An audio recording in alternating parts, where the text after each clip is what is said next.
মাননীয় প্রধানমন্ত্রী আমার বড় মেয়ের সাথে সাথে লেখাপড়া করেছে, তা আমি আমার ছেলের বিরুদ্ধে এখন কোনো কথা বলতে চাই না, কিন্তু তারা সাবধান করে দিয়েছি। এটা না যে আমি সাবধান করে দিই নেই, চেষ্টা করি, কারণ হৃদয়ের মধ্যে তার জন্য তো একটা টান রয়েছে।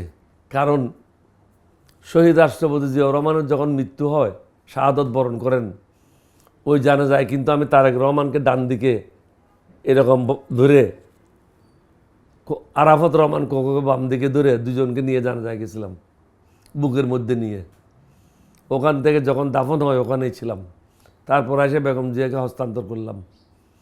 এরশাদ আমলে এরশাদ কাকেও ওই ঘরে ঢুকতে দেয় নাই, বেগম জিয়ার বাবাকেও ঢুকতে দেয় নাই, ভাইদেরকেও ঢুকতে দেয় নাই, কোনো আত্মীয় স্বজনকে ঢুকতে দেয় নাই। কিন্তু আমাকে বন্ধ করার মতো তার সাহস ছিল না, কারণ ও জানে আমি তারা গুলি করে হত্যা করব। কালার এক্সপার্ট ডার্ক স্যাপ এবং মাইল্ড অন হ্যান্ডস টেকনোলজি সমৃদ্ধ অরিক্স অ্যাডভান্স ডিটারজেন্ট পাউডার আপনার লন্ড্রি এক্সপার্ট। আমি ছাড় দেব না, কারণ সে ছিল জিয়াউর রহমানের হত্যাকারী এবং তার সাথে জড়িত ছিল শেখ হাসিনা। বিদেশিদের সাথে একসাথে পরিকল্পনা করে শহীদ রাষ্ট্রপতি জিয়াউর রহমানকে হত্যা করে।